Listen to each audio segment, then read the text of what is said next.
Hello, welcome to Sabbath School with Branch Davidians. I'm Ed, and I'm here with my wife Mary. Hello, we're excited you're joining us today.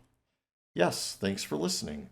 We present or expound on a principle or belief related to the SDA Sabbath School Quarterly each week. This quarter is entitled Psalms. In our study today, we're going to look at what Scripture has to say about whether prayer should be spoken out loud or merely thought in our minds. Although this may come as a surprise, Scripture contains many examples and admonitions to pray audibly with our mouths, while it contains no admonitions or examples to pray merely in our thoughts.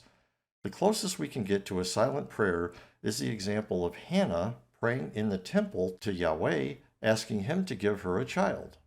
Although her prayer was technically inaudible, it was not a merely mental prayer as is commonly practiced today. Let's read the passage and take note of a few things. It's found in 1 Samuel 1, 12 through 16. As she continued praying before Yahweh, Eli saw her mouth. Now Hannah spoke in her heart. Only her lips moved, but her voice was not heard. Therefore Eli thought she was drunk. Eli said to her, "How long will you be drunk? Get rid of your wine." Hannah answered, "No, my lord. I am a woman of a sorrowful spirit. I have not been drinking wine or strong drink, but I poured out my soul before Yahweh. Don't consider your servant a wicked woman, for I have been speaking out of the abundance of my complaint and my provocation." Again, that was 1 Samuel 1, 12 through 16. The first thing to notice here is that this is an unusual circumstance. The fact that Hannah's lips were moving, but her voice couldn't be heard, was so unusual to Eli that he thought she was drunk. Hannah explained that she, of course, wasn't drunk. Instead, she said she was of a sorrowful spirit and had poured out her soul before Yahweh. In other words, she was having a difficult time producing sound due to her distress. In fact, in Hebrew, this is even more clear. The phrase sorrowful spirit would be more literally translated heart of gust. The word gust referring to a gust of air, specifically her breath. And the phrase, "I poured out my soul before Yahweh," would be more literally translated, "I poured out my breath before Yahweh." The word for breath here could also refer to her throat. Basically, she had already prayed so much that her throat was sore and she was running out of breath. And actually, just before the verses we quoted, the text describes how she had been praying and weeping bitterly. We probably all know how hard it can be to talk after hard crying.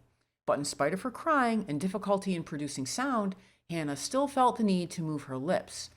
Obviously, she hadn't tired her voice through merely mental prayer. Plus, if merely mental prayer had been her practice, she probably wouldn't have been moving her lips when she was so distressed and worn out. So even this one case of prayer that is silent, or at least quiet enough that Eli couldn't hear it, simply isn't an example of merely mental prayer.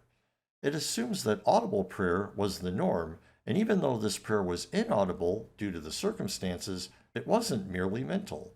Hannah moved into action her organs of speech. Now, the theme this quarter is the Psalms, and it so happens that the Psalms are particularly full of admonitions and examples to pray out loud.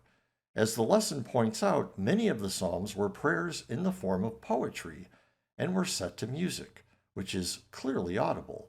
And even among the Psalms that aren't prayers, there are plenty of references to prayer, and prayer is spoken of as audible speech.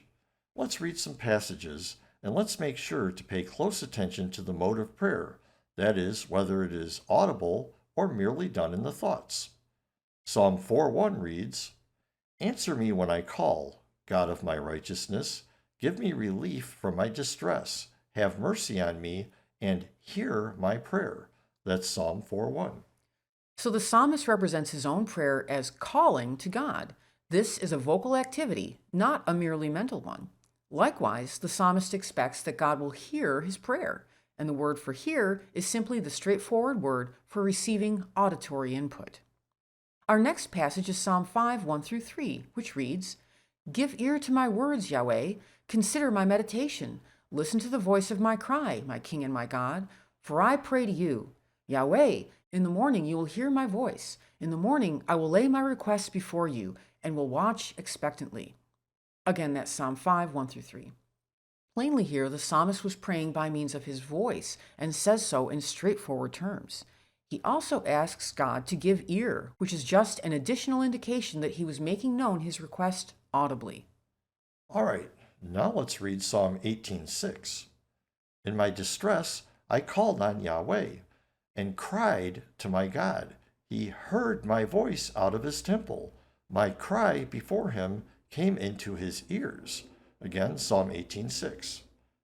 Take note of the fact that this couldn't be said of sentences that merely go through our minds without actually being uttered. The psalmist specifies his voice was heard. His cry entered into God's ears. Next, Psalm 54:2 reads, Hear my prayer, God.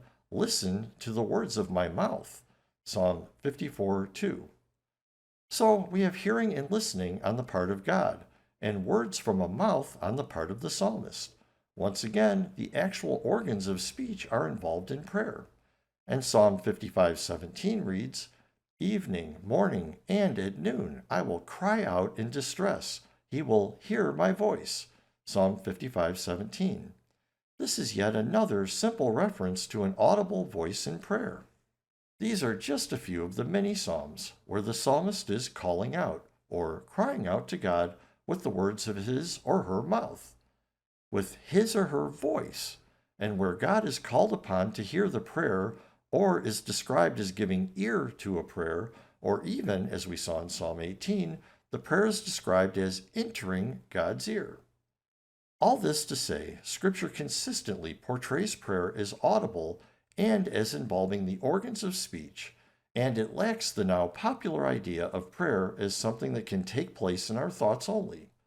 In other words, Scripture doesn't portray prayer as anything akin to telepathic communication with God. It instead portrays it as communicating with God using the same means of communication we use when talking to anyone else, our ordinary organs of linguistic communication. We'll end our discussion today by briefly talking about how sign language factors into all of this. As we've seen, Scripture repeatedly depicts prayer as an audible act. Some might mistakenly assume this renders those who don't speak audible languages unable to pray, but this isn't the case. First of all, Scripture was written before the development of sign languages, so all the languages available to talk about at the time were audible. But remember, Hannah's prayer was accepted by God even though it couldn't be heard due to her difficulty in projecting sound. The key point, though, is that even though her voice couldn't be heard, she still used actual outward communication. She used her organs of speech, and it says she moved her lips. Even though sign languages don't use sound, they obviously aren't attempts at telepathy. They're just as fully systems of physical linguistic communication as our spoken languages. They just use different organs to create the units of language. So basically, praying using sign languages is still in keeping with the scriptural idea of prayer as an act of ordinary communication, using not only thought, but external expression of language as well. What is not in keeping with this principle, however, is merely mental prayer. Even though that idea of prayer is popular today, it's ultimately foreign to Scripture. We hope you'll consider this subject more as you read Scripture, and try to pay attention to how it portrays prayer. In our next study, we'll look at another aspect of prayer, specifically how Scripture portrays the role of angels in taking our prayers to God. Thank you for staying with us till the end. We invite you to visit our website, www.bdsda.com, to learn more about who we are and, just as important, who we are not. Please join us each week as we will continue to offer new and interesting insights for your Sabbath School studies. And if you want to keep up with our new studies as they're published, we recommend subscribing. We're on YouTube, Apple Podcasts, Spotify, and on plenty of other podcast apps. Links for subscribing are in the description. God bless. Many blessings.